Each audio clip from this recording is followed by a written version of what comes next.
Hi. Hi, everyone. How you doing? How's everybody doing tonight? Welcome. Welcome, welcome, welcome, welcome all. Today is Sunday, November 2nd, 2025. So here we are. We made it. Made it to the weekend. Make it to the weekend live stream, right? Yeah. Hope everybody's doing well. Hope everybody's doing well. Hope everybody had a happy Halloween. Yeah. I'm getting a warning for some reason. Not sure why. I'm getting a warning that my bit rate is low. Not sure why that is. Kind of strange. Not sure what's going on with that. Hopefully I'm coming in loud and clear. What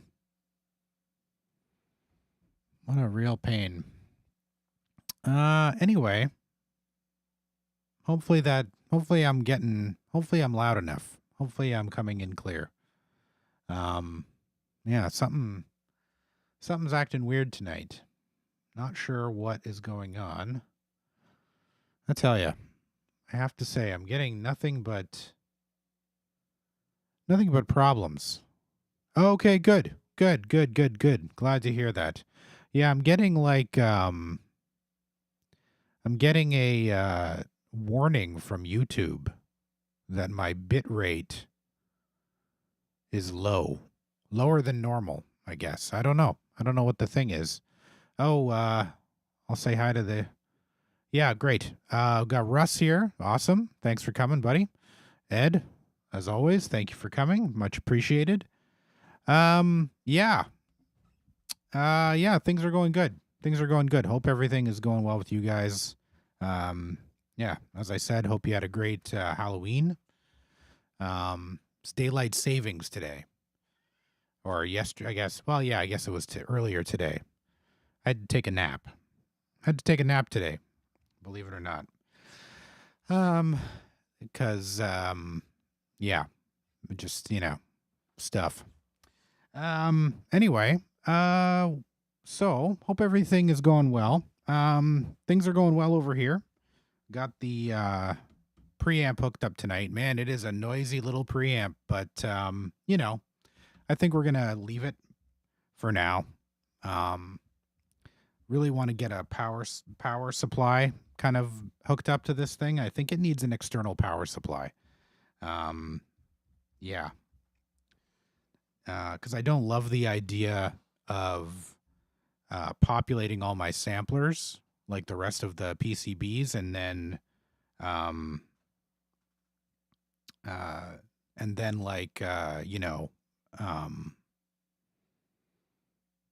power, like having breadboard jumpers running from them. I'll show you in a second how I have it hooked up right now, but I've got a little chip, or a little voltage, not a chip, but a voltage regulator we're going to mess around with tonight.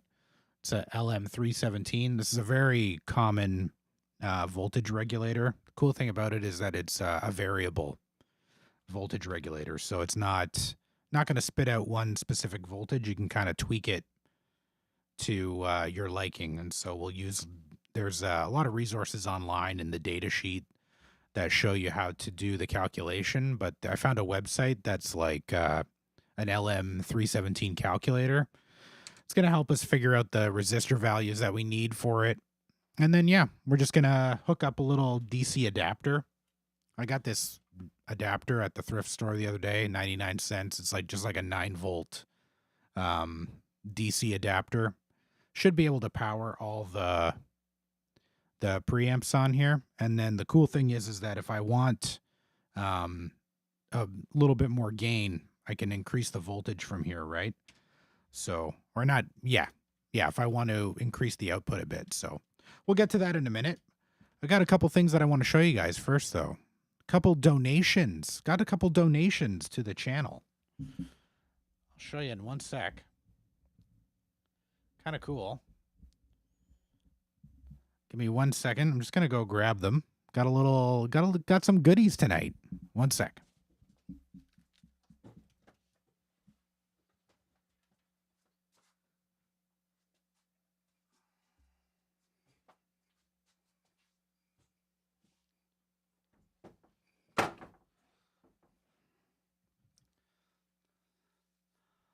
So yeah, as I said, got a couple goodies donated to the channel.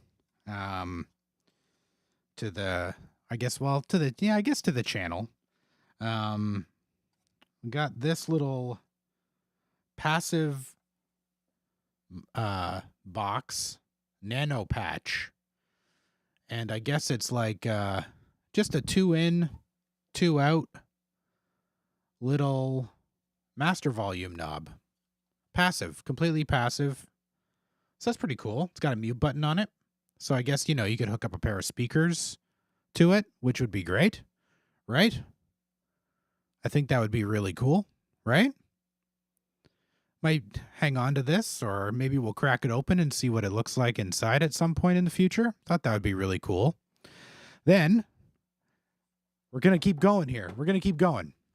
We got, look at this, another passive thing. Look at this, a Mackie big knob donated. Pretty sweet. Pretty pumped about that. Yeah, so you can hook up 2 sets of monitors, right? You got 2 ins, 2 outs. So yeah, another passive little module, and you can do like mono, you can mute it, and I don't know what dim is. I'm guessing it maybe cuts the amplitude. I don't know. And then you can select between A and B. Not bad, eh? Pretty cool. I think that will come in handy down the road, maybe, Yeah, pretty pumped about that. And then this is the big one. This is the big one, buddies. This is the big one. It's got its own power supply. Check this. It's got a pretty honking power supply here. But look at this. What? Ready for it? Look at this. A Universal Audio Apollo. Donated. Yeah. Universal Audio Apollo. I guess 16 in, 16 out. It's Firewire 800 though. It's a Firewire 800 device. So that brings us to possibly something that I'm thinking we might do in the future. I might go hunting for like an old PowerBook or like an old MacBook that has like a Firewire 800 port on it. And we'll try and get like a retro workstation going, which might be kind of cool with this as like the main output, or just even use it as like my master recorder. But yeah, I'll have 16 in, 16 out. That's crazy. Free. Apparently you can get a Thunderbolt card for this though.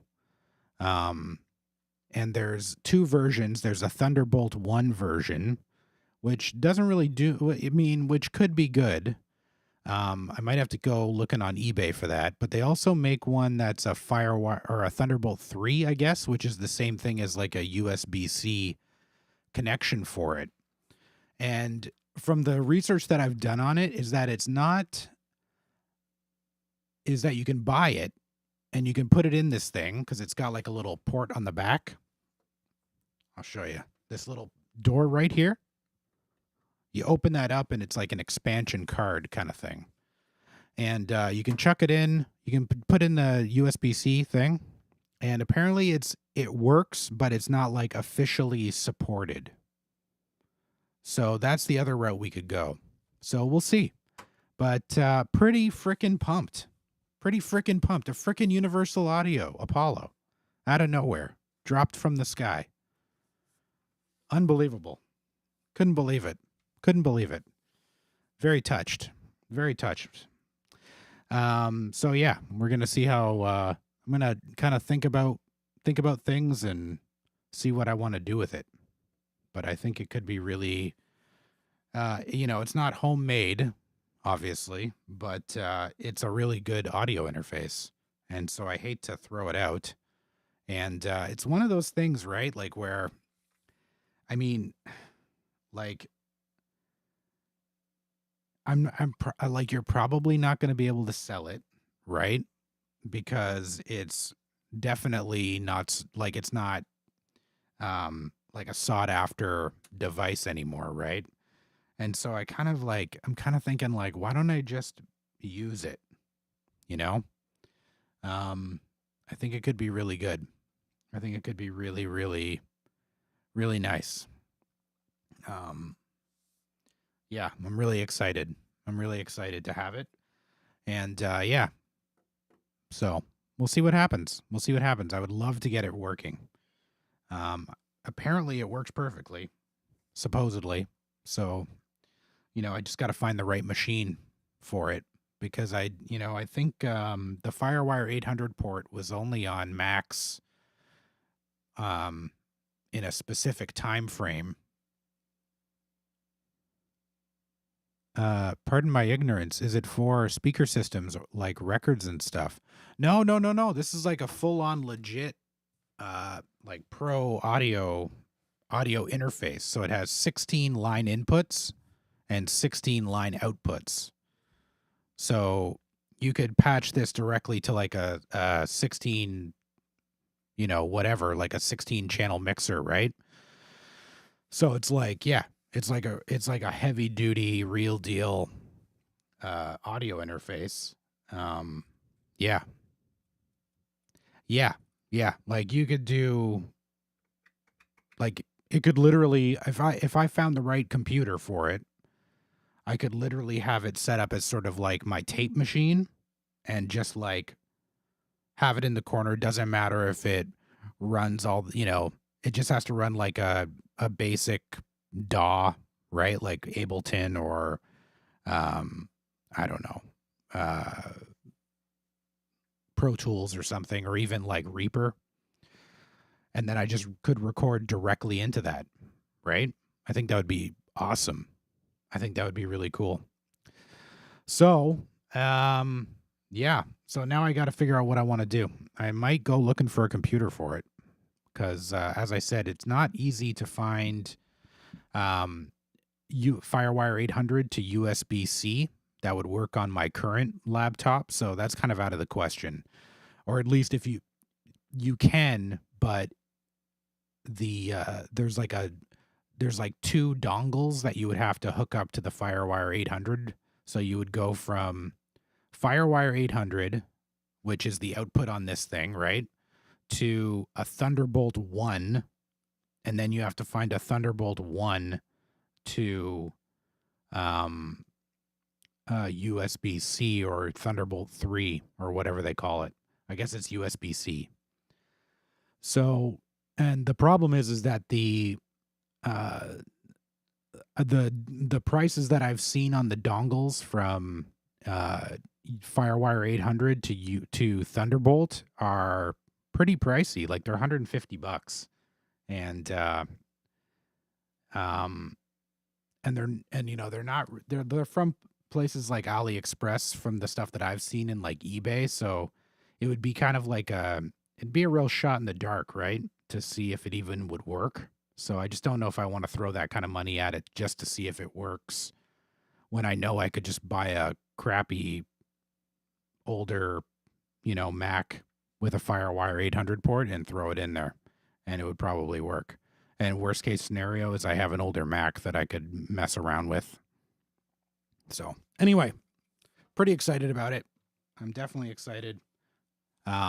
Definitely would like to open it up though and see what the inner workings are like, I'm assuming it's quite complex because it does some pretty heavy digital signal processing. So anyway, yeah, that's some stuff I got donated. Unbelievable. Feel very lucky. I feel very lucky to get stuff like that. It's awesome. It's really cool. Anyway, so, yeah, I know. It's great. It's great. Feels good when, you know, just the kindness. Amazon has a third to you. You know what, Russ? That's a great question. And I was looking on Amazon for that kind of thing, and I couldn't find any, but maybe I'm not I don't know. Everybody else that I talk to on here seems to be able to find stuff easier than I do. So I don't know if I'm just looking for the wrong shit, but yeah, I was looking on Amazon and I couldn't find anything. The stuff that I was finding was like Firewire 800 to like a to that smaller kind of like Firewire connection. I can't remember what it's called right now, but it's like a smaller version of it. And then to the Firewire, I guess like 400. I Googled Firewire 800 to USB-C and it was the first link on Amazon. Really? Let's see. Maybe it's could be Amazon Canada. Let me see. Firewire 800 to USB-C. Yeah, I've got one. See, the thing is what comes up for me. Here, let me show you. I'll show you what comes up for me. On Amazon.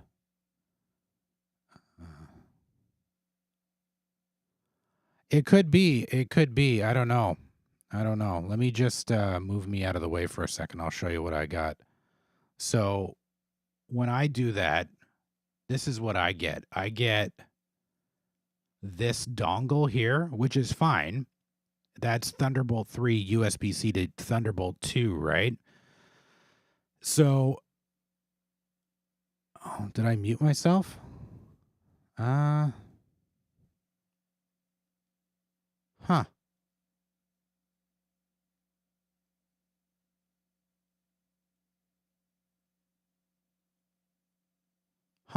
That's weird. Anyway, yeah, maybe try refreshing. I'll try. Yeah, let me try the US site because this is crazy. Like, this is not what I'm looking for. You know what I mean?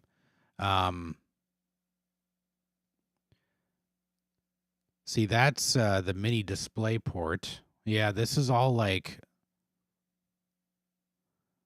this kind of stuff. Yeah, this is the one I was talking about. That was one that I found, or the Firewire 400. Yeah, but not Firewire 800 to USB-C. Let's try Amazon.com real quick. Because maybe I can find like a Canadian supplier for this cable. Just because, yeah, to import it would be spicy at the moment.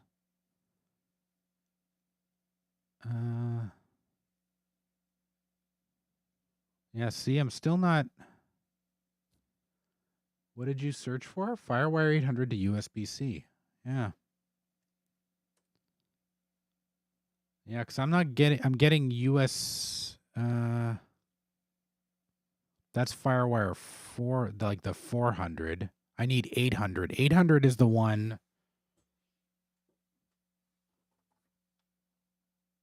Yeah, 1394 800. I'll show you. It's this guy here, Russ. Do you see this right here? It's this weird one that looks kind of like the DV, like a DVI port kind of thing. One of those. Huh.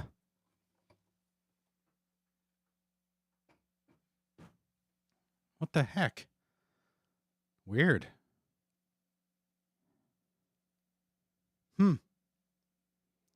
I know I'm getting warnings.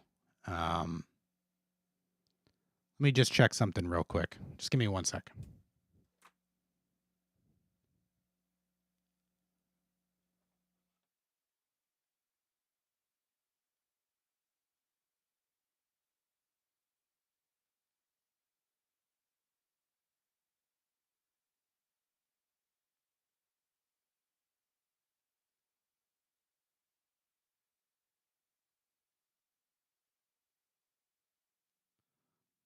That's really strange. That's really strange. I don't know. Let me try rebooting. Not. Huh. That's really weird. Yeah, I don't know. I don't know what the problem is. Ed's hearing fine. Yeah, I don't know. That's really strange. Okay. Sounds good. Sounds good. Anyway, all right. Well, yeah. So anyways, I can't really seem to find what I'm looking for that. So which kind of sucks, but it's no big deal. I'll just kind of wait it out, see what I can find, and yeah, no big deal. So anyways, all right. Well, let's do a quick test of the sampler, shall we? Shall we, boys? All right. So, I've got it hooked up to my SP. Let me grab my other camera here, and I'll point to the camera, and you guys can see how I have it hooked up. Okay, just give me 1 sec.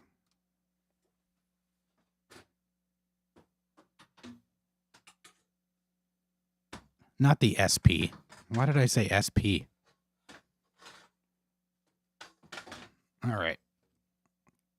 I have to say it's much more cramped around here now that I have this microphone stand to contend with as well. All right. So let's go to desk. Whoops. We want to shrink me. There we go. Okay. All right. So here we go. Just let me move this out of the way. And then we'll do a quick test for this dirty little preamp. Okay. Just want to be able to hear it. All right. There we go. Great. Okay. So, kind of hard to see right now. So let me try and get a better angle here for you guys. See if I can kind of see what I'm doing. Right? So right now, the circuit is being powered by the sampler. Okay? So I've got the ESP32 sampler powered with an external power adapter kind of thing. And then I've got it the 3.3 volt output of the sampler powering the transistor circuit that we built a couple weeks ago. And then I've got just ground connected to ground. I did make one modification to this, and I'll zoom in on that just to show you. Because I'm summing basically a stereo channel of audio to mono. I don't know if you can see that, but I added two 10K resistors. So that just kind of it's going to scale down the output of the headphone jack or whatever audio is going into it, right? So that it kind of, so it doesn't, so I'm getting both channels, right, that are kind of summed into one. Now, I might need to play around with the resistor values a bit because it's still pretty noisy and pretty blown out. But it's got like a character to it, and we know already that this is not a hi-fi sampler, right? This is a super lo-fi sampler. So, yeah, so I've got a little clip Oh, oh no. All good, man. All good. Well, welcome back, Russ. Thanks for looking into that. And I'm glad you came back. But so anyways, yeah, we so that's what we're gonna try out first. And then once we do that, I think what I'm gonna do is I do want to power it with this external DC adapter so that I can power all the circuits at once, right? Because I'm going to have 5 of them, right? For each PCB, I need to have its own dedicated little preamp, right? For the line input. So, let's remind ourselves what the microphone sounds like, the dirty, dirty microphone on this thing. So I'm just going to switch the jumper around on my sampler. I'll do a little quick sample.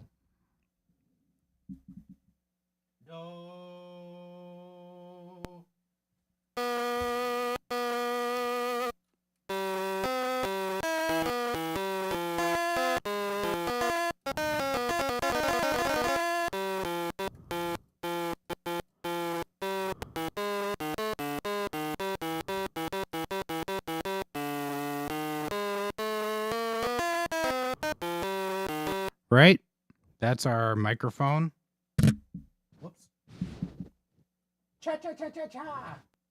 Cha-cha-cha-cha-cha. Cha-cha-cha-cha-cha. Cha-cha-cha-cha-cha. Cha-cha-cha-cha-cha. Right? That's our little sampler. Still need to do a little bit of tweaking on the software side, I think. But, you know, that'll be a future revision. Because actually I have somebody's building the sampler. So, yeah, I need to, I'm going to sit down and kind of tweak the code a bit, tighten things up a little bit, clean things up a little bit, just a couple things.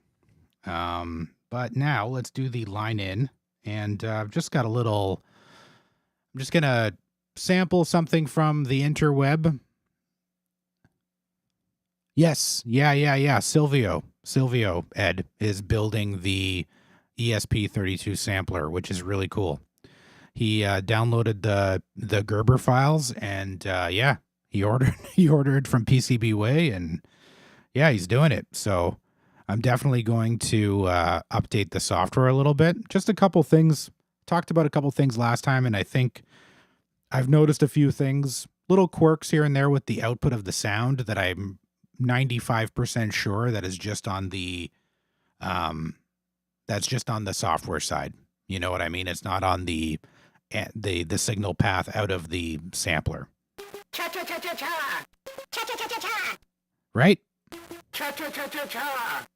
Cha-cha-cha-cha-cha. Cha-cha-cha-cha-cha. Cha-cha-cha-cha-cha. Cha-cha-cha-cha-cha. Cha-cha-cha-cha-cha. Right? Cha-cha-cha-cha-cha. Okay, so now let's do a little bit of, we'll do a little sample from the line in. I've moved my jumper over from one side to the other, and I'm on line in. I've actually got, the preamp is pretty much cranked. So, yeah. They are playing, great question. The great question. It is just playing faster, right? It's like an old school sampler. So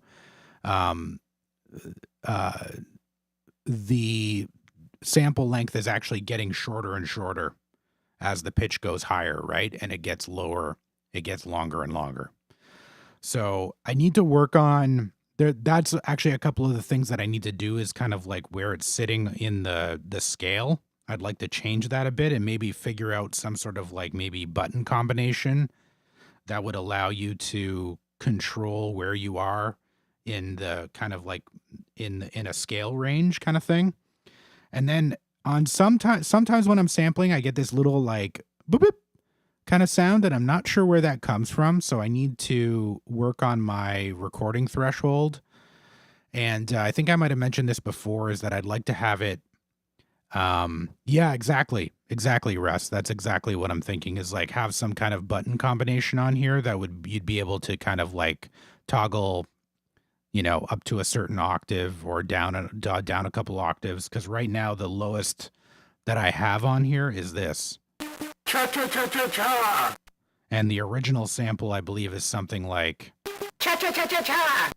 Cha cha cha cha cha. I can't remember which one's middle or like the main sample, but it goes quite high, right?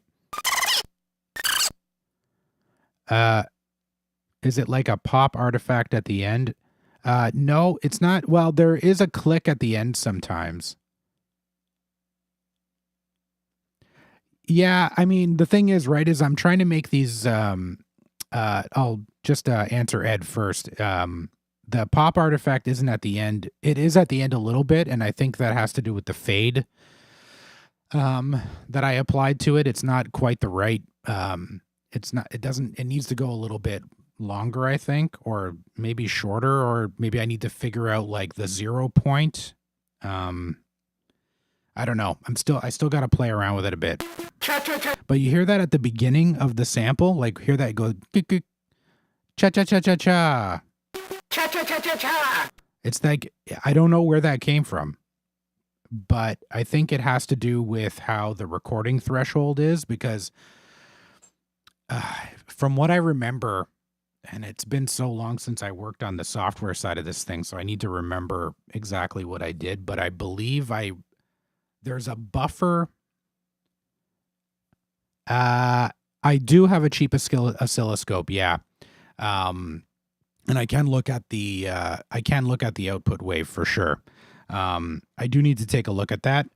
But what's happening is I think it's like part of the buffer that I'm recording into. Like I have like a pre-buffer rolling all the time, and so I think it's not clearing that pre-buffer before it samples.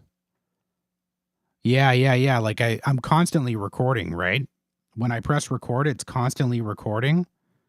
So I think it's not erasing that pre-roll buffer. I just can't remember the software side how I did it, but I need to go and dig through it a bit. But I'm positive it's just like messing with the recording threshold and stuff.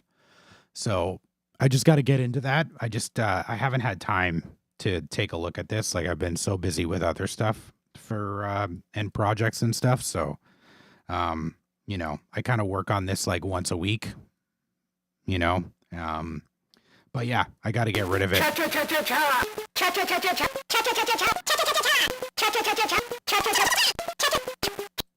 Input location and output location are overtaking, possibly, yeah.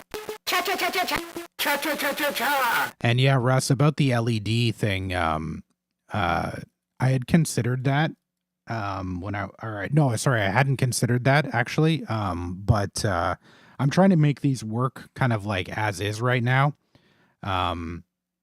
If there's ever like a Rev 2 for this thing, that would be something I would definitely put in for sure. I would definitely put something in like that for sure. Because it would definitely make it way easier. But this is like purposefully like a scaled back kind of sampler, right? It's not really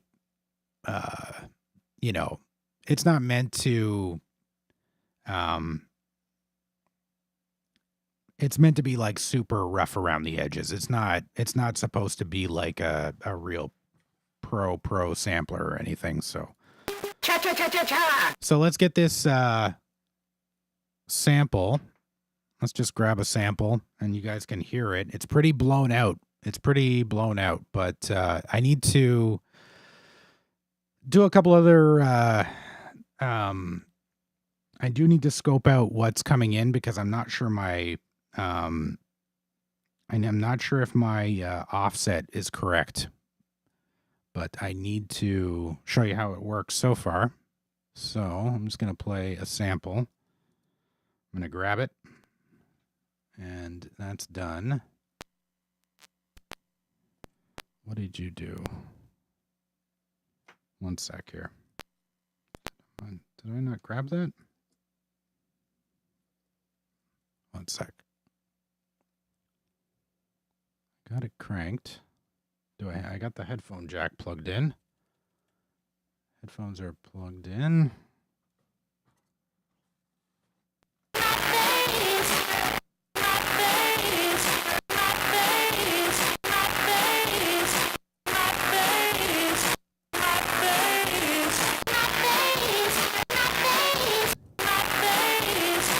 See, that's pretty distorted, right?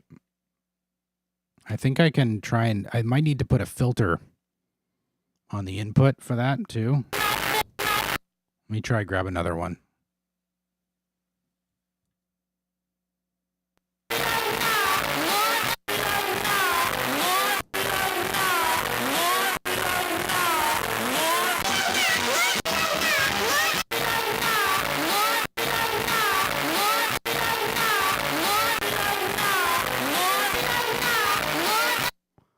And of course, the ADC isn't great either, right? So let me try and get like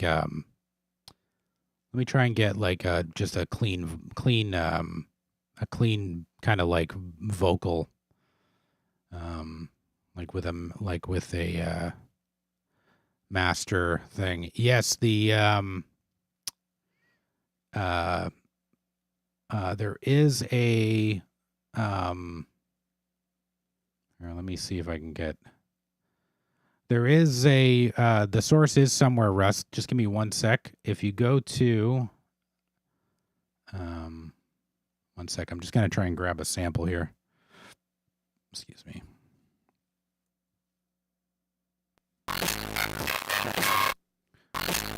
Okay, I need to do where I'm talking. Major project for the major project. Major project for the champ. Major project for the champ. Major project for the champ. Major project for the champ.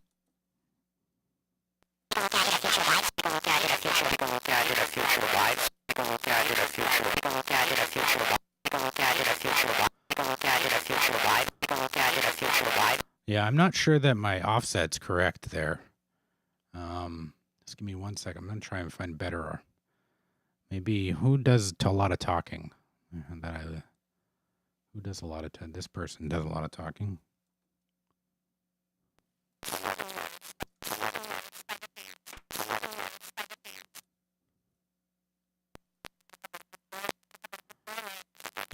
Nope. Yeah, it's still not quite right, isn't it? I'm gonna have to play around with this a little bit more. Still not right.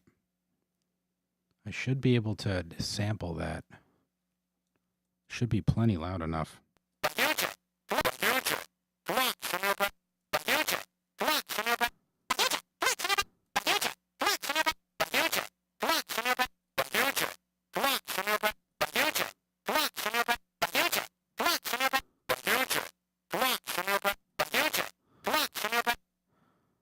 Do I have that cranked?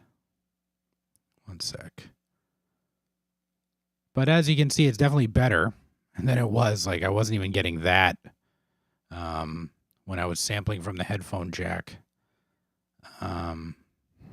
last time. So that's good.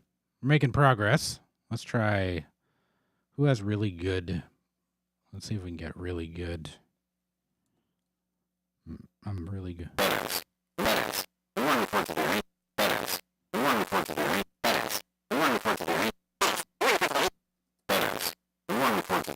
Like, it's nasty. But of course, the sample rate's super low, right? Because it's just like the Casio SK1, right? So, Russ, if you go to my channel, okay, go to the channel. If you go to playlists and then you go to the ESP32 Lo-Fi sampler, the video at the bottom, so part 12, go to that video. It's called DIY Lo-Fi Sampler with an ESP32, part 12. And yeah, if you go to the comments, there's a Medium article, and it's got my code at the bottom of the article. So you can take a look at the code if you want. you have any suggestions, that would be awesome, because obviously it needs a little bit of love. I do need to scope out this audio coming out of the preamp, though, because it's not sounding like the offset, or sorry, going to the ADC on the ESP32, because I'm not sure I'm getting offset. It shouldn't be that distorted.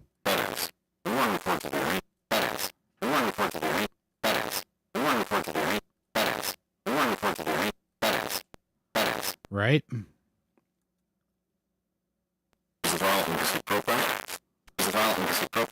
Let me actually just turn down the volume of the headphones, see if that makes a difference.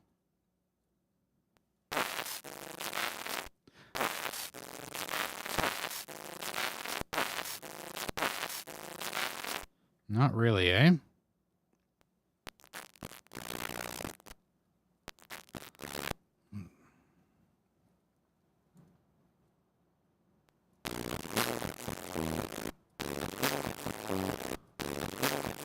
Like, I know that the original SK1 was pretty low sample rates, so...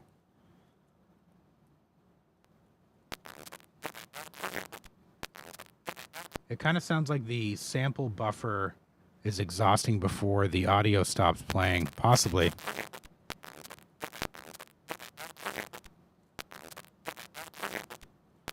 Yeah, there's still some tweaks that need to be made for sure. But that distorted audio is almost like, to me, that tells me that the offset might not be correct. Sounds like it might be cutting off.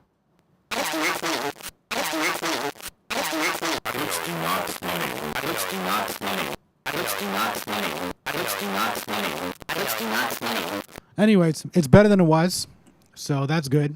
Yeah, that's really good. Happy with that. So, we'll play with this for right now. Let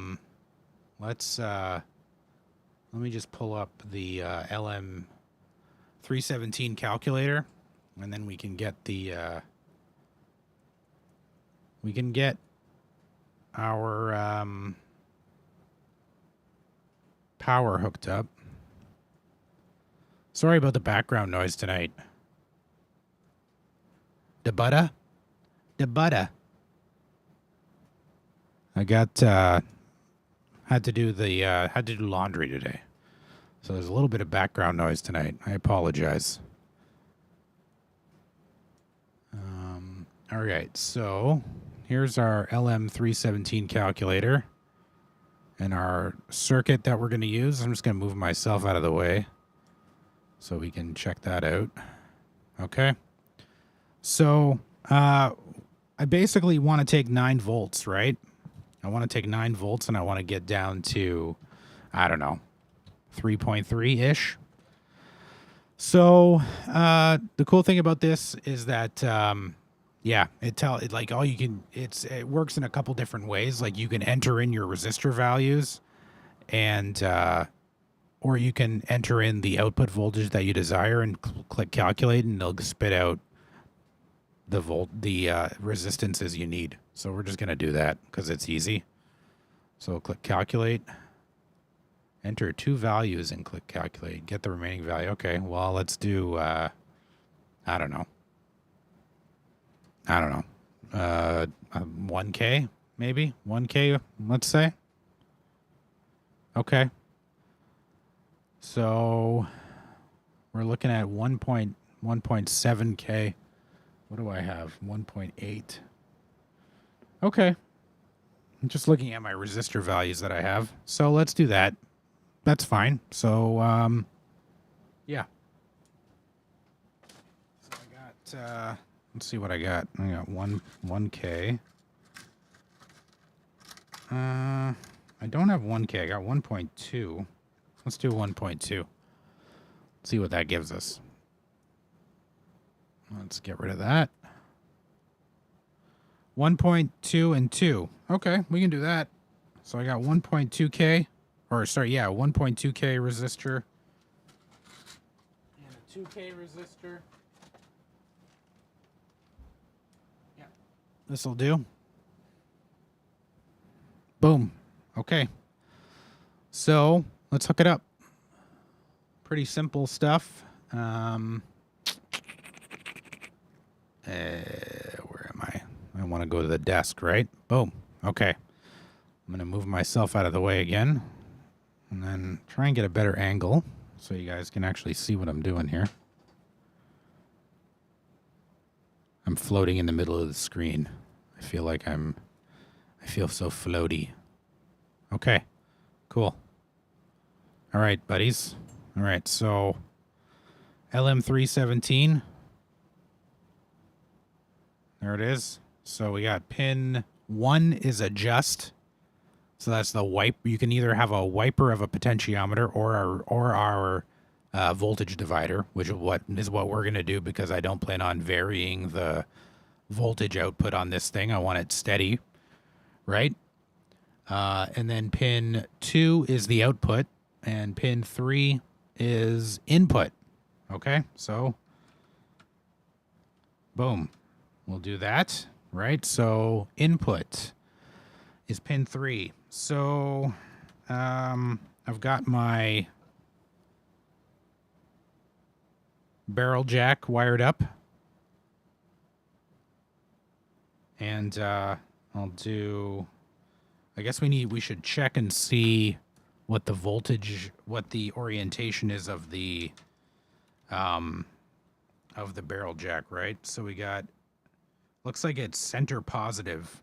It says on the actual device there. See how it's right there? Center positive and the sleeve is negative. So we should probably verify that. So I'm going to grab my meter and plug this in. One sec.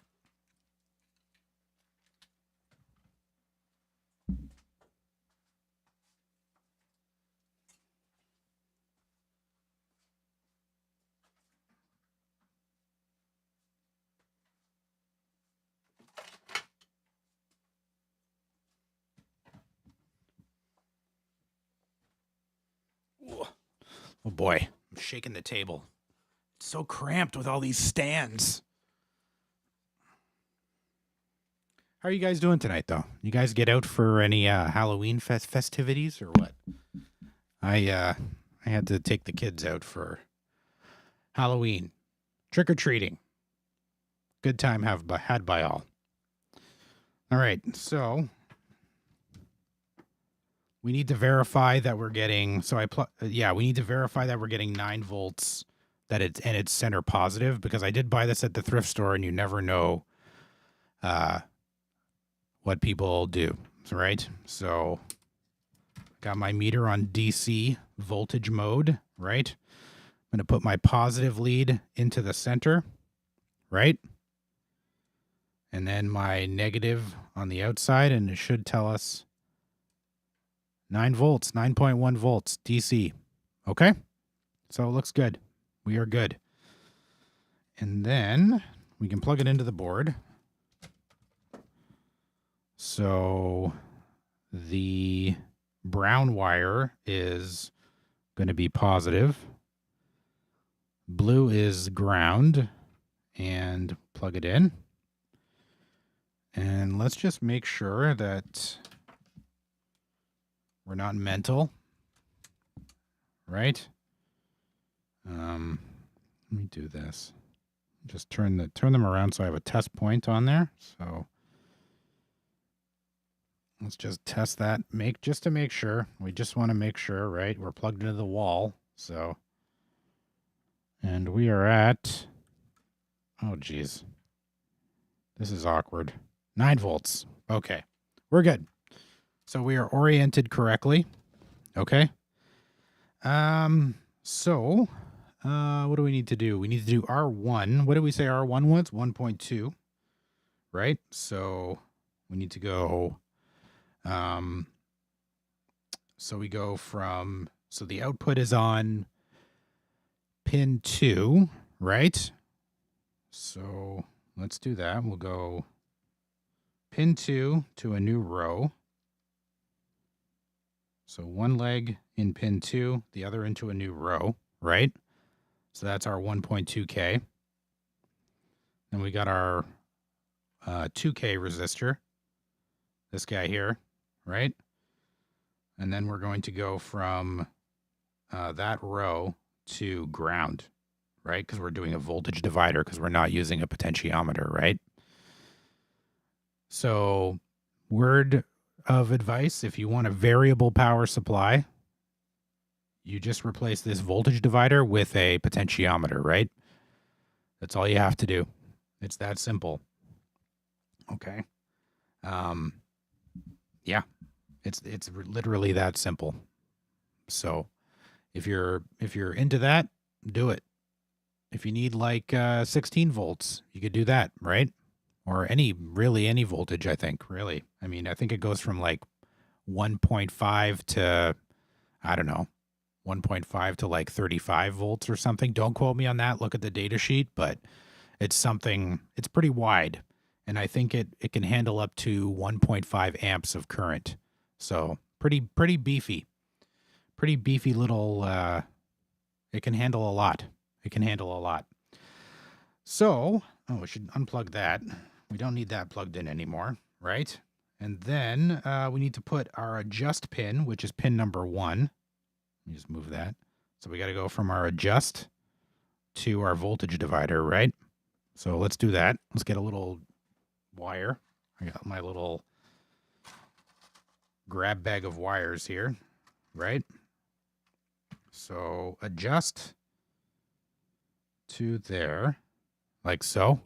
Okay, so we got adjust on pin 1, going to the middle, I guess, the junction of the voltage divider, right? So that's easy. Okay, and then pin 3 is our input, which is weird, and kind of a weird pin configuration for a voltage regulator, in my opinion. But what are you gonna do? Because I always think I'm like, when I'm looking at signal path, I'm always thinking left to right, like how you read a book, but that's just me. So with pins and stuff like that, when they're all jumbled around, that makes no sense to me. So I always have to remember that. So yeah, what did I say? Output? Right. So our output is on pin, no, sorry, we did the output already, right? So all we have to do is go from pin 2, right? Actually, let's unplug that for a minute. So we'll go from pin 2, which is our output. Oh, sorry. Doesn't matter, but pin 2, right? To our positive rail, right? And then we go ground to negative, right? Is that right? That's right. That was almost wrong. I almost did that wrong. So there you go. So now we need to get our input, our voltage from our little guy here, from the power rail. Our voltage from the power rail to pin 3, right? Okay, so what do we need? Probably could chuck in a diode. Hey? Let's check on you know what? Actually, you know what? Let's not do that. Let's not do a diode yet. Let's check the output voltage on this puppy. So, it's always usually a good idea to throw a capacitor in at the input and the output of these things. So, let's do 0.33. I got a 0.33 electrolytic. So I got the positive leg going to pin 3. Is that right? Thinking about it in my head. Yes, that's right. And then the negative leg goes to the new row. And then from that row, we're going to go to ground, right? And so let's do that. So now we're going to ground there, right? And then this guy needs to go to pin 3 because that's our input voltage, right? Right? So let's plug it in and then we're going to measure the voltage, right? So actually what we'll do is we'll pull these out and we'll just test from our breadboard leads here. Okay? So let's do this. Okay, so now I've got it plugged in. I got the voltage from the DC adapter plugged directly into the LM3 17. See if I can set this up so you guys can see it better. I might have to maybe back that up a little bit. There we go. Okay, so now I got the positive from leg 2 or pin 2 of the voltage regulator right there, and then I got ground, and I'm on resistance, so that's not going to work. We can put it back to voltage, and we are at, whoops, oh shit. I put my, wait a second. Oh no, what am I know what I'm doing wrong. This needs load. This needs a load. So let's do this. Let's plug it into our circuit because it needs a load. Otherwise, no load means more voltage, right? So there we go. Got an LED to indicate that the power's on.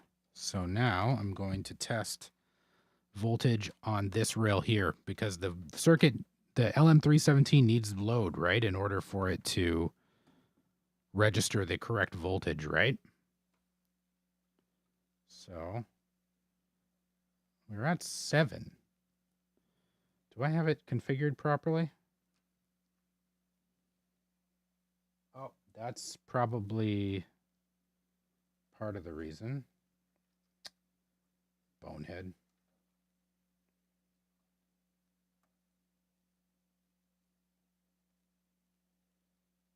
Part of the reason I think was that. 1 second. Maybe I have the resistors reversed. I should have checked. Okay, 1 sec. Okay, now what are we at here?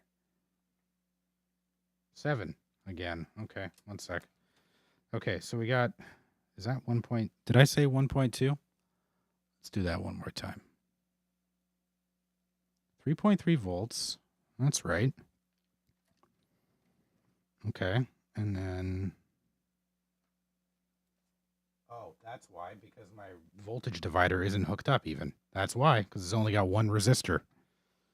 This right here wasn't in the right row. They were not connected. There was no divider. That makes sense. I'm still at, that's right. We got 1.2 because I'm not in the adjust again. Oh boy. There we go. That should do it. I'm okay. My yeesh. I wasn't paying attention. I didn't have the jumper connected from the adjust pin to there. Okay. There we go. 3.3. Holy moly. You got to hook it all up. You got to make sure. See, double check your work. I didn't double check. So there you go. So it's wobbling around a bit. So I think we need to try to steady that out a bit.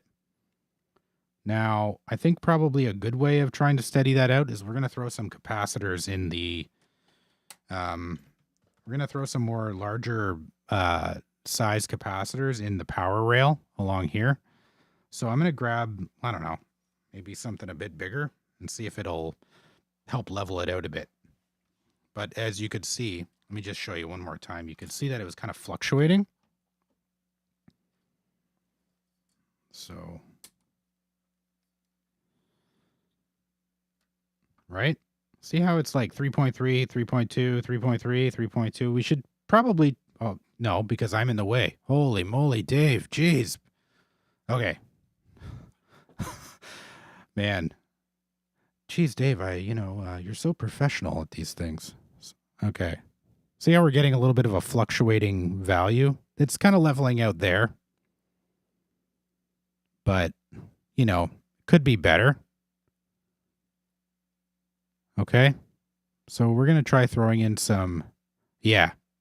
So I'm thinking we can throw in some larger capacitors in that power rail coming in and see if we can level that out and get it nice and steady. Okay. So let's start off with, I don't know. We can do something sane. I don't know. Let's see.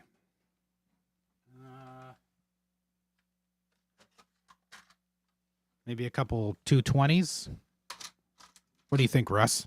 Couple 220 microfarad capacitors. Level that out a bit.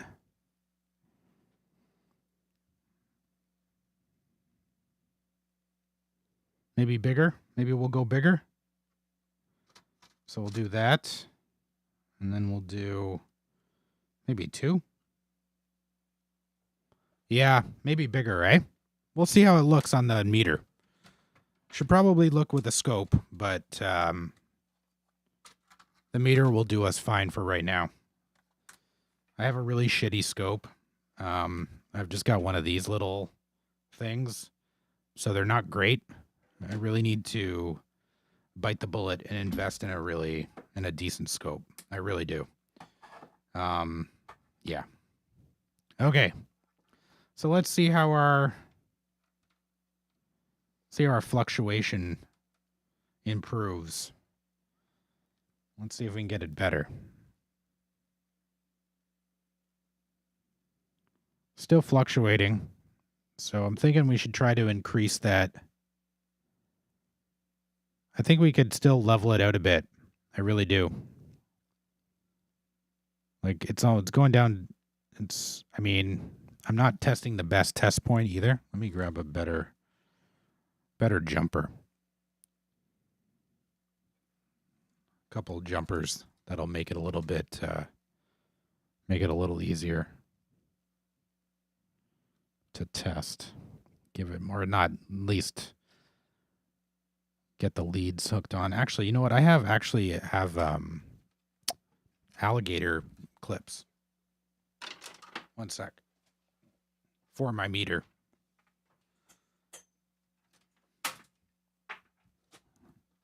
Okay. So these might be a little bit easier. They're just leads, banana leads to alligator clips. And then I'll just clip on, and then we can kind of play around. Excuse my arm. Okay. So, oh, that held pretty better. That's a lot better.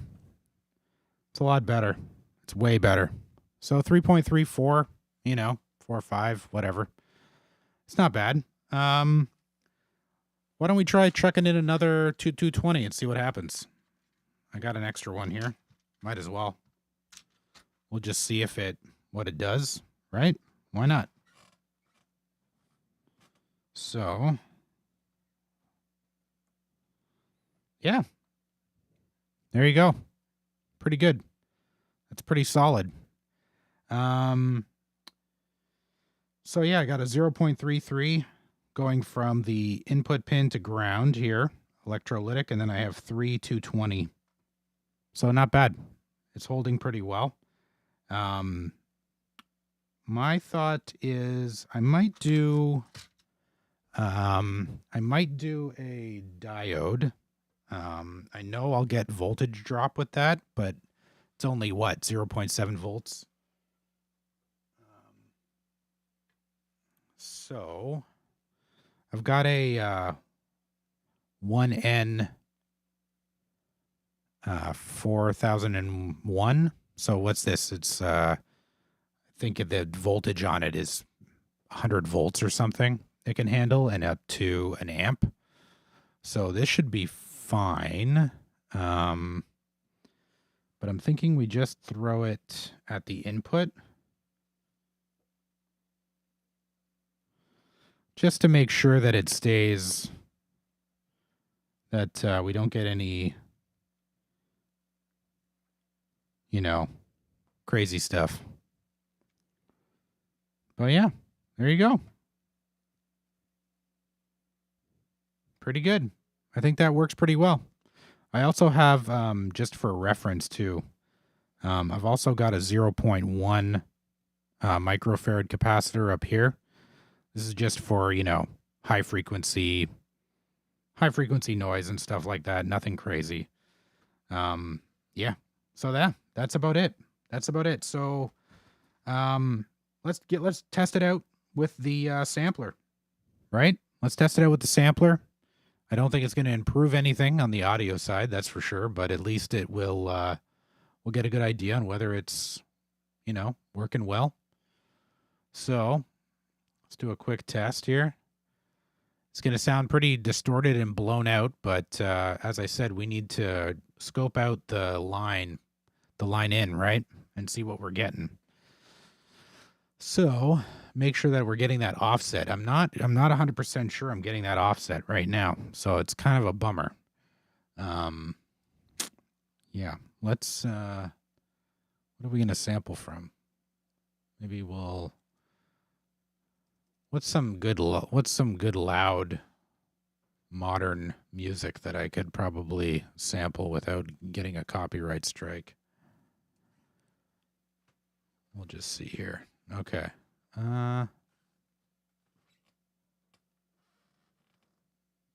Let's see. I don't know. You know what? Why don't I just sample something that I made? Right? Then you can't bleed blood from a stone. Am I right? All right.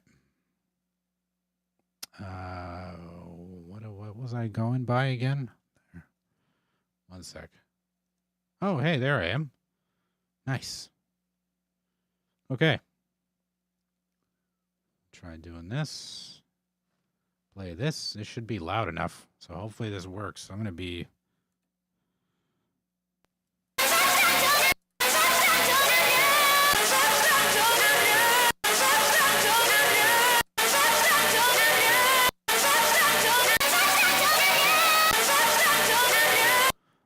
That actually sounds way better. Shocking. It's way better.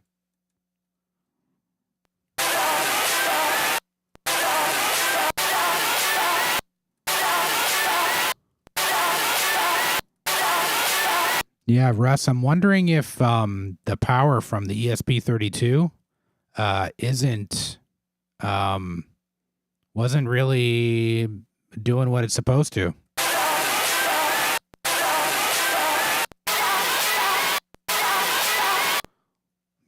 Yo, what's up, Dave?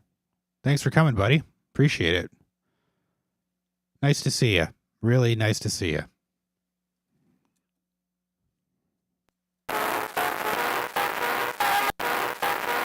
Okay, that's a filtered section of a song, so it's not going to sound good.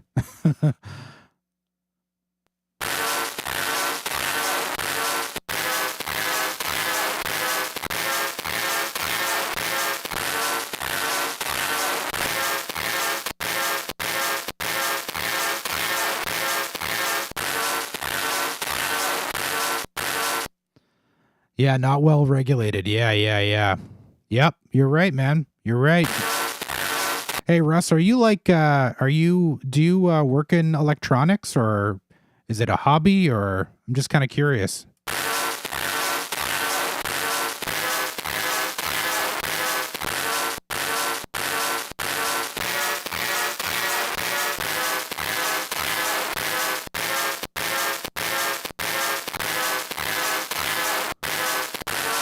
Man, that's great. Very pleased with that, buddies. I'm very pleased with that. That's much better. Finally, some sunshine.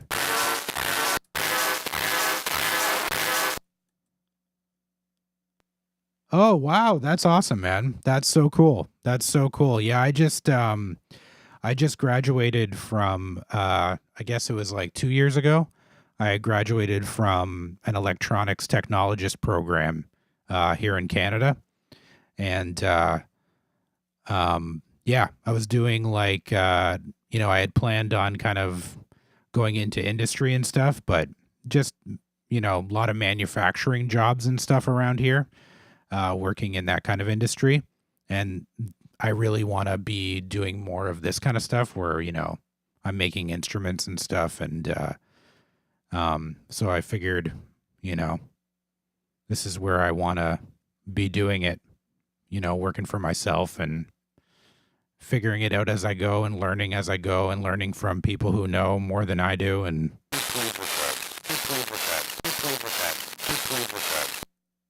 Man, this is so much better. It's still super dirty, but it's just so much better. It's crazy.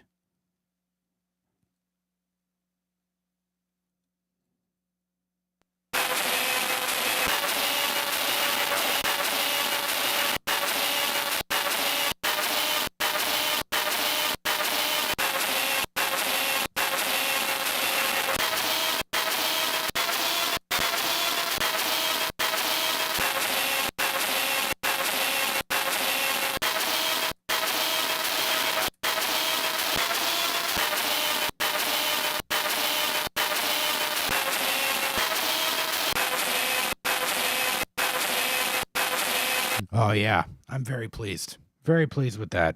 Very, very pleased with that. Okay, so a couple things I guess I need to do. I should probably still scope out the lines. I might, you know what? I might grab a better scope, like little early birthday present to myself. You know what I mean? And just get myself a better scope because it's going to make doing this stuff way easier. And this little guy, it's, you know, this little thing is just not, it's fine for seeing certain things, I guess. I don't know. It's good for like testing whether things are actually kind of like working at a specific frequency. But when you're doing this kind of stuff, a proper scope would be way better.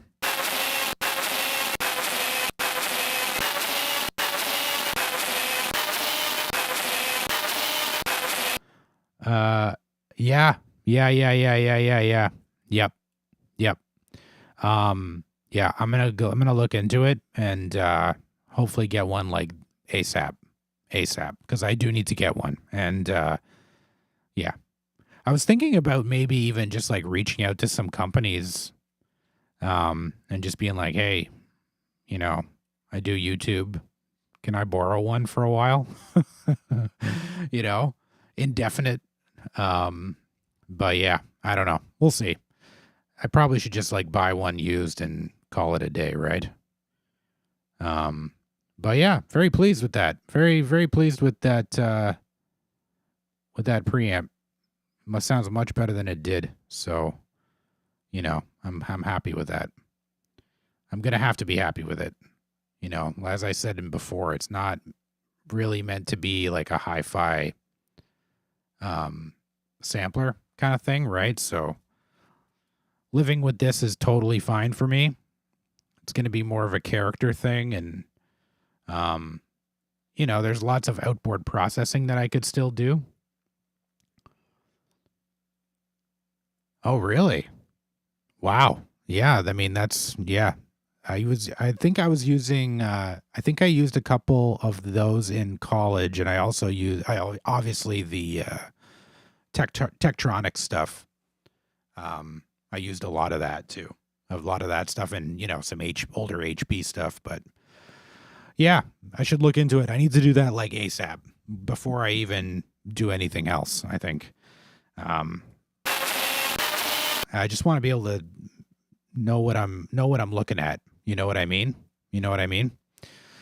But yeah, anyways, so pretty happy with that. It's still nasty, but that's okay. I'm fine with that. I'm fine with it sounding nasty. Yeah, that's true. That's true. I'm not sure what this is.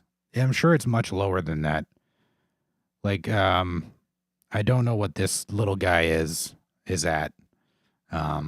I'd have to look it up. I just bought it because it was just sort of like, you know, $30. And I was like, oh, you know, I wouldn't mind having a scope at home that I can quickly just see if, you know, I have audio working on stuff when I'm messing around with it. But to do more advanced stuff, I definitely need a better scope with some more modern features. Very pleased with that. It's still nasty sounding, but I dig it. Yeah. Yeah. I really like that.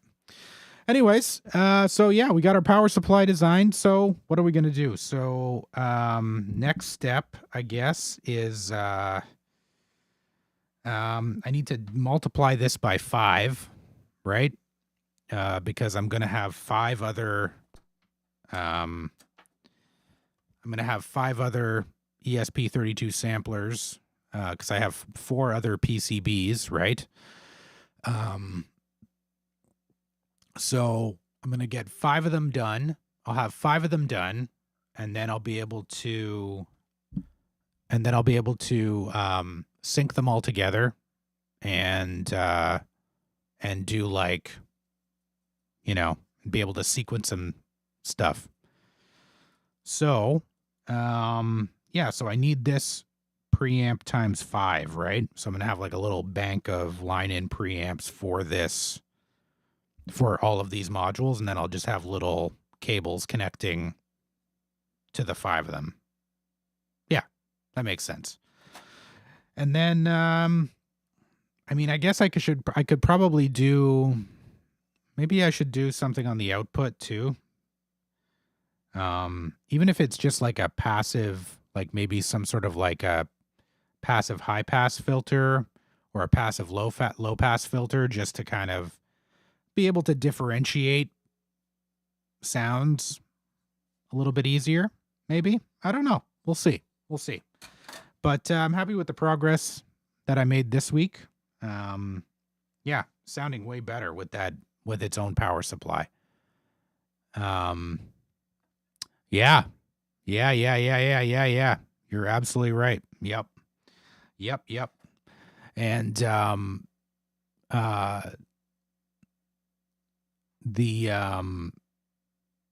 yeah, that's the plan.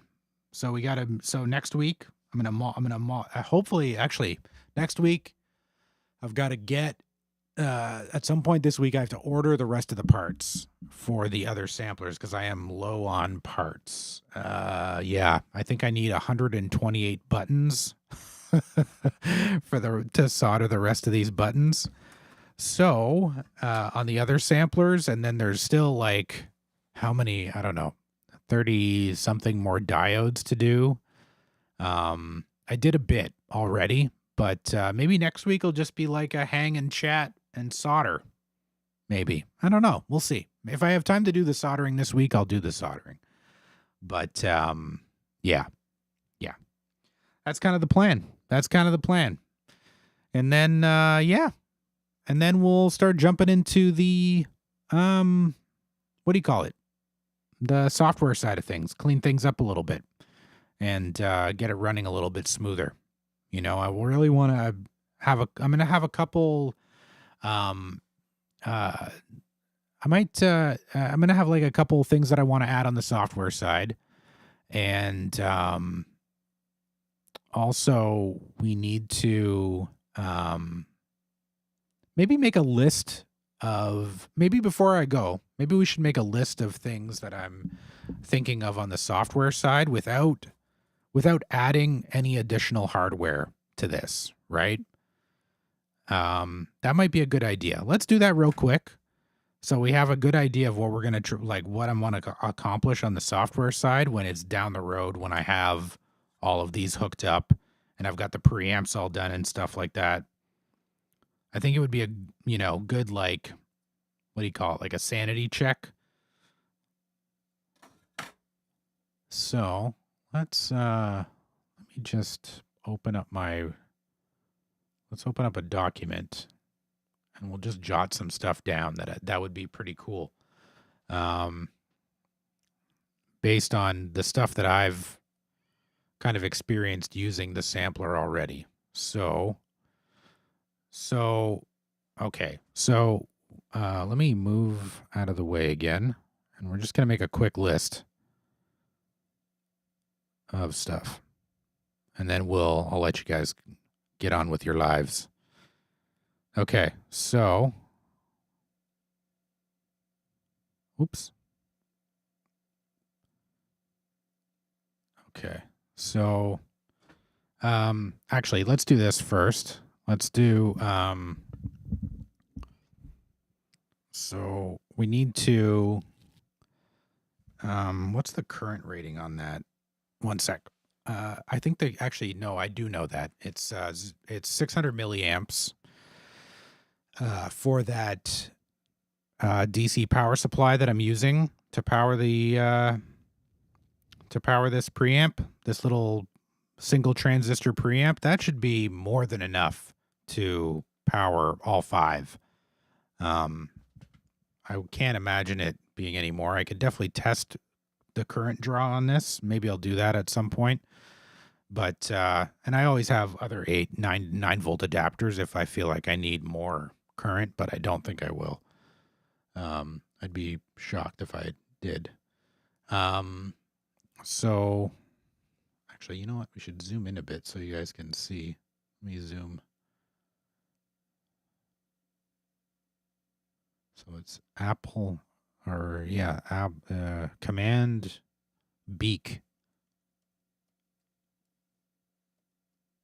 No? Oh. I thought I was pressing Command Beak. Oh, it's that one. That's what it is. Is it? I don't know. Whatever. Okay, let's just make the font bigger. Oh boy. Okay, so what did I say? We need to do 5 preamps, right? So we need to, well, you know what? I'll probably just do proto board, maybe. I don't know if I need to do a PCB for this. I mean, I could. I just don't want to drag it out too longer than it needs to. You know what? Let's just do 5 preamps on the proto board.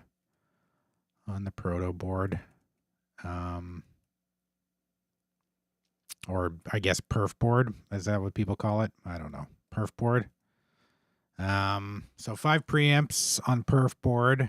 We need 5 mono jacks for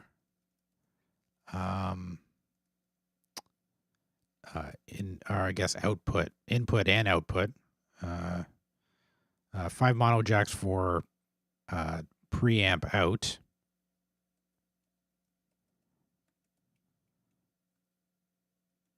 And then we need 5 TRS jacks. And then I'll use like a jumper. Yeah, that's what I'll do. I'll do like a jumper for the preamp input. And I'll do a jumper to select between mono and stereo. So with jumper to select between mono and stereo input, right? And then do I want to put a volume knob on the sampler? Probably a good idea. So we need, so we need 5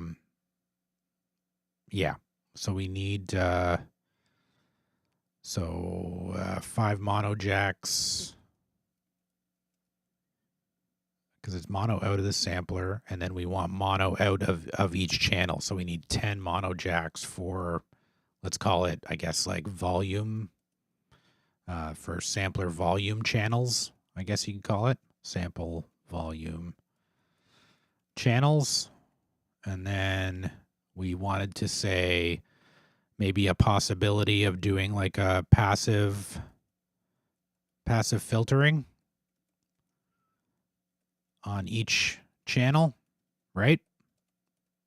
So that's pretty good. I think that would be fine. Probably be more than enough for this build. Yeah, I can't imagine going any more than that with this thing. You know what I mean?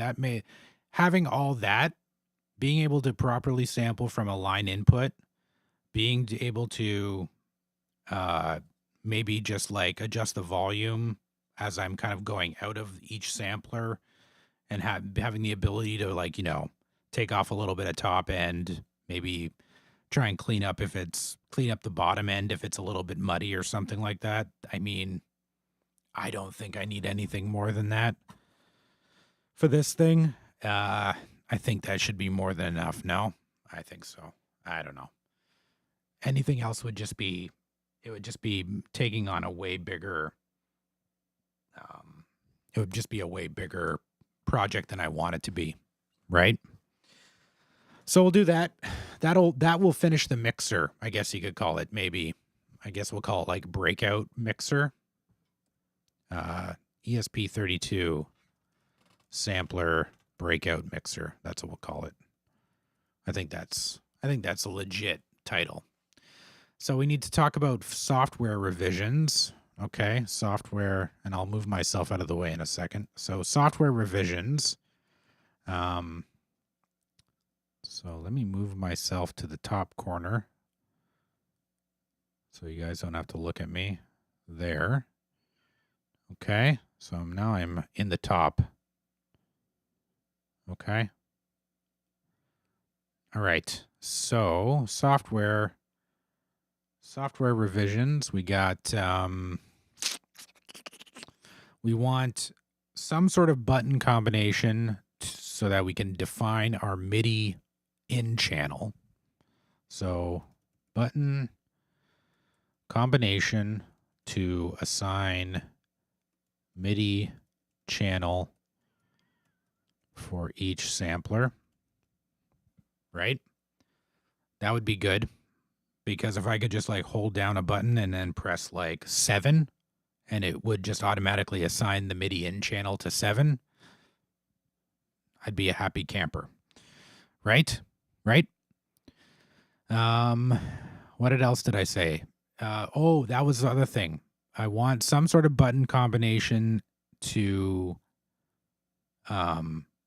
adjust, to increase or decrease my recording threshold, because right now it's not working perfectly.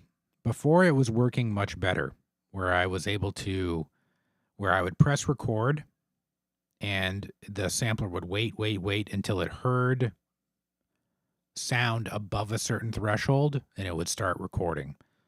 So, but I had to lower it significantly.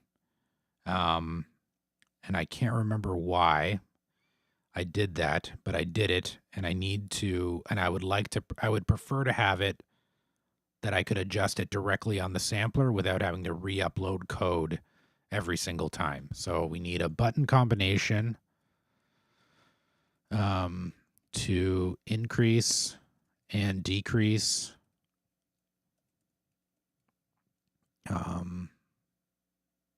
increase and decrease recording threshold depending on what type of input is selected, right? Or no, I guess that doesn't even matter. Just to increase and decrease the recording threshold, period. Doesn't matter. The device, the ESP32 doesn't know what's being recorded, right? It doesn't know if it's line in or mic. It just records, right? I think. I can't remember. I'm going to have to look that up. No, wait, maybe. Oh, no, I think I did put everything on the same pin because I was trying to save pins. I'll have to look at the code again. I totally forget. What else were we talking about tonight?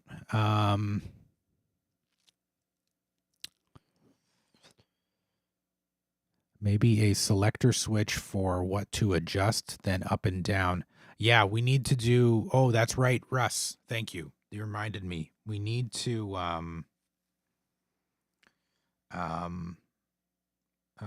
MIDI the octave of the keypad, right? We want to be able to select, we want to be able to shift the octave either up and down on the keypad, right? So we need some sort of button combination again that allows the user to shift the octave of the keypad up and down.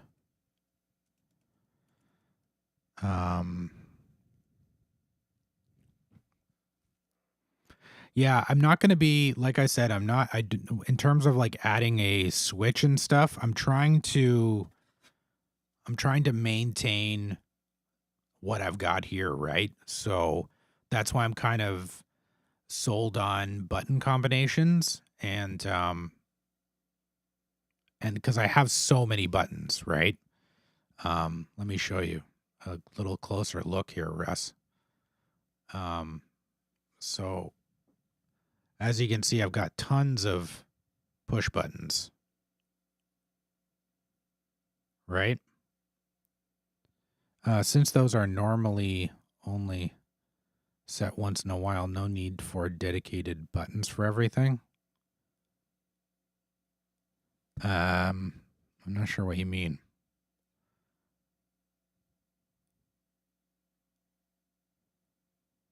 Yeah, I mean, like, I think I can. So what I'm thinking is I could do like a press and hold kind of approach to it, right? And these buttons are on the record and loop buttons here. They're on their own pins. So I can create button combinations by pressing and holding either one or both, right? And then using the keypad, I could do stuff like up and down the octave, that kind of thing. Yeah. Yep. Yep. Exactly. Exactly. So the recording, yeah, button combination. I have to look at what I did for the recording. The recording threshold is definitely doable. So we have MIDI channel. So I could say press and hold loop and press a number, right? From 1 to 16. And that is your MIDI channel that you've selected for the device, I could say, right? Then I could say maybe press and hold loop shift and press 17 and 25 to increase and decrease the recording threshold. And then I could say maybe press record and hold and press numbers 1 through, I don't know, 1 and 9 to adjust the octave up and down. We could do something like that. That could be something. That could be something. And then I wouldn't have to add anything. I wouldn't have to add anything. It's just more code, and I've got plenty of room. So, yeah. On that side, I think it's okay though. Yeah, exactly. Yeah. Just because, like I said, I don't really like. It's Rev 1. I just want to get it working. Just sort of like how, make it a usable instrument for me. I'm not really focused on perfecting this specific design, right? Especially since we're doing the S3 1200, right? So this is like just like a fun character kind of like sampling setup that I'm going to be doing just to like jam around on it and have fun with it. If I could make tracks with it, that'd be great too. But, it's more of just like actually being able to do all this stuff, right? So, anyway, yeah. I mean, I think that those are the big ones right there. And then everything else is taking a look at the code, and cleaning up and optimizing the audio as best I can based on the parameters that I've already set out. So what I need to do is let's just audio out. Let's call this audio out improvement plan. I just want to like get it like to a point where it's like, yeah, Ed, that's exactly what we're doing. Yeah. I'm just trying to figure out ways of improving the sampler for not only me now, right, for Silvio as well, and get it to a point where it's like it's solid, right? Because he is building it, right, and I want him to have something that is easy to use and good to use, right? And yeah, and I just want to make it easier for me to use too. But I need to just double check all my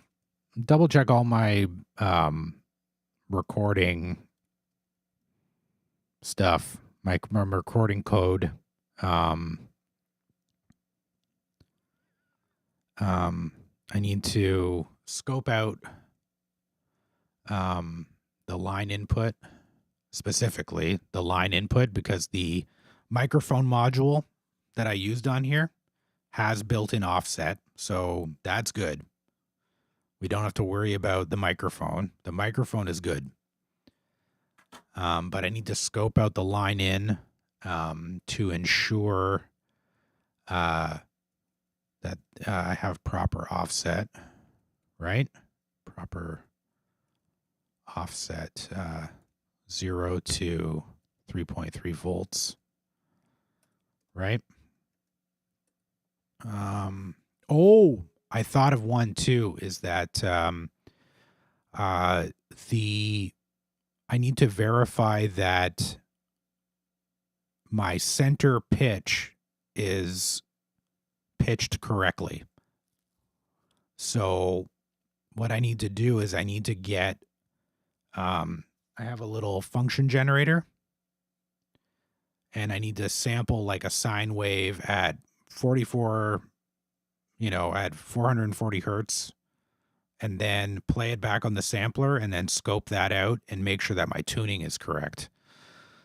So double check tuning of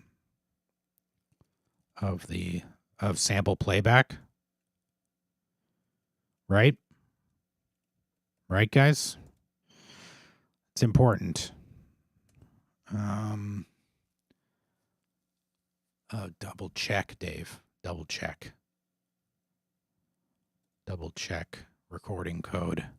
Scope out the line in to ensure that oh wow, I can really type, eh? Scope out the line in to ensure. Yeah. Good point. Scope out the line in to ensure that the signal. Scope out the line in to ensure that the signal has proper offset 0. Yeah. So we're in the range of the DAC, right? Right. Exactly. Right. Then you make sure that, because if you're in that range, you don't have to worry about clipping, right? We don't have to worry about noise and shit like that, right? We're just getting whatever we get. We're getting what the ADC sounds like on the microcontroller. It's not great, but it's lo-fi, and that's the point, right? And then double check the tuning, and then I think that's pretty much recording. Actually, I should say recording threshold code for one thing, right? That it's more that threshold code. Yeah. And double check recording threshold code, scope out the lines, double check that the tuning is correct, and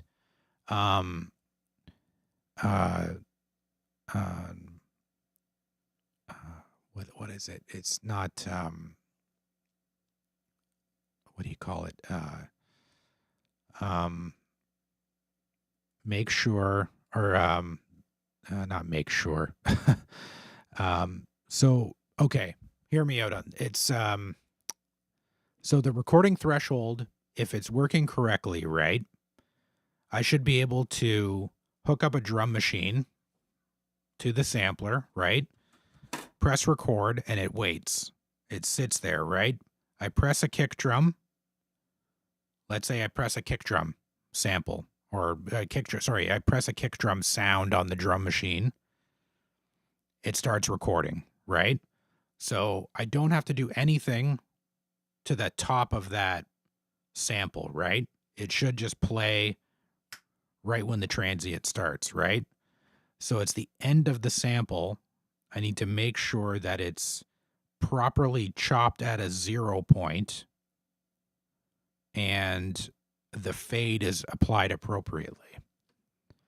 So ensure that the sample end, the sample end is, cut. Let's say trimmed. Yeah, is trimmed at a 0 crossing point, which should ensure that if you're chopping a sample at a 0 crossing point, right, you're going to get as close to no clicks as possible, right? But we're still going to apply a fade to it, a mild fade, just so that, which I believe I already did that, but we double check that it's working properly, right? So ensure that the sample end is trimmed at a 0 crossing point and fade is appropriately added. I think that's pretty much it. That's not too crazy.